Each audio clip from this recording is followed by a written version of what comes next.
Let's start it off with, I guess I'll do the easy question. You guys are all here at Mountain Connect. What are you looking most forward to? I'll go first. Go. I would say, beyond meeting all the people, In person, in versus over person, Zoom, right? in Like, person, look, I can. face to face. Yeah. I know, right? Would be getting more info on BEAD. Obviously, from our grants perspective, that's kind of pressing issue. What do we need to know? What's new? What can we take away to make sure we can have the most compelling applications and make sure that we are doing the work correctly. Yeah, that's good. I think from my perspective, outside the snow, it's getting the snow was There's like totally there's like a foot of snow. totally unexpected to be 40 degrees and snowing. It's really to get the pulse of the community, right? And that community it contains, right, the service providers, the state broadband leaders, state and local government leaders, right? This is an unprecedented time of historic broadband funding. This is the first event post the announcement of the NOFOs that NTIA released, and so it's an opportunity to really gauge where people are. How excited. I know there's a lot of excitement, but the amount You of said work billions. That's where the excitement came but from, the right? amount of work that has to be done, right, and the amount of coordination that we have to do. And it's really between the service providers, the communities, the state and local government leaders, the community leaders, right, the faith community. Like, everyone has to come together if we're going to make this work and address the issues and challenges that we have. I just didn't expect to have to do it with snowshoes. But Mountain Connect, I guess, I should have probably planned. It's in the name, right? It's in the name. Awesome. Justin, what about you? I think that's right. I think it's an opportunity to see the community and how everybody's reacting to this, because it will. I think you said it really well, right? It's going to take that. It's going to take a community. I mean, obviously, like, look at BEAD. That's going to come to the states, and then states are going to figure out how to deploy, with the communities and the counties. And so, how is that all going to, trickle down and finally get implemented, across the different states and hopefully serving the whole country. So I think it's great to see what people are thinking and what are those conversations, what are those key issues. It's a cool opportunity and to do it in person. I think, yeah, for sure. So let's. To that point, what are people underestimating about all this, right? You said we've got to bring together the communities, the providers, the technology. What do you think people are really underestimating now that, the money is unprecedented, like it truly is? So are people like, hey, now it's here. Are we stuck? Are we paralyzed? Like, what are they not thinking about to be able to move things forward? I can add, that's a great question. I think it's, how do you do it? How do you start? Where do we begin? Yeah. Right? I think that's the mounting issue. In the past, it's always been about funding, right? You never had enough money. Now, really, depending on who you talk to, there's enough money, right? There's some perspective Some people that think it's there's not enough. Right? Really? Yeah. Some people think it's not enough to connect, every single home and business to high-speed broadband. But, this is historic, right? I think we have to at least acknowledge that. And I think the more that we collaborate and collectively come together, there's more that we can achieve. Right, and I think for the first time, from my perspective, we have both the service provider community, we have state and local government, we have really much all of the stakeholders on board and ready to engage. And so I'm excited about being able to move forward. I would kind of echo a little bit what you said at the beginning. I think figuring out these channels of communication, right? There's a big emphasis for this on public-private partnership, and all people need to be involved to get the work done, but from things I've been hearing, it's, initial of who do I talk to? Like, what can my role be? What can I do? So I think kind of next step is explaining and opening those channels of communication and getting everyone involved. I think we're excited. It's now just bringing them together to the table. I think the bringing together is going to be another part of the challenge, though, right? Because you've got a lot of opinions and a lot of different ways that people would like to see this done. A lot of just defining what served means, what underserved is, what unserved is, and like how are you going to apply standards fairly across all communities? Those things they sound easy on the surface, but just those simple definitions are going to be challenging to get to something that the majority think is fair. So, how do you move forward?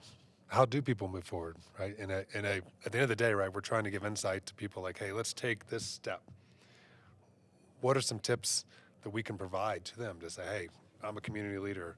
I could be a faith leader. I could be a technology leader. Like, what's the advice that we should say to tactically or strategically move the ball forward? Because I think you're right. But people get stuck, right? Because these are complicated questions, that they're nuanced.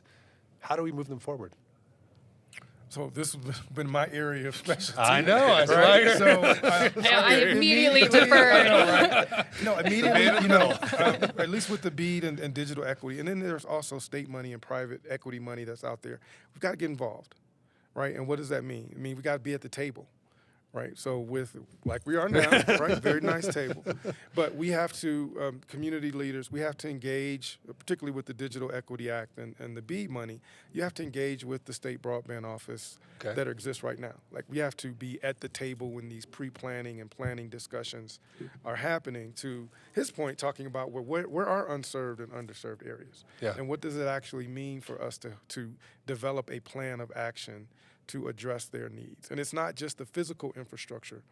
That's, to me, that's easy, right? That's easier than the digital inclusion component, because that's the human capital component about what communities need, and obviously what our children need to be successful as we move forward. So I think at a baseline matter, let's get involved and then figure out from there. I think the framework NTIA has outlined and the NOFOs give you a roadmap. I can pub my new company just a little bit. I think there's an opportunity for people to engage on the digital community and broadband.money, as well as the tool that we just released this morning, that will help answer the question, of where do we get started? And I think as a baseline, understanding the data in your community, like where are the unserved and underserved communities actually? Where are your community anchor institutions that lack gigabit connectivity, right? The only way you're going to do that is to have, conversations around that proverbial table with the stakeholders who can provide answers to those questions.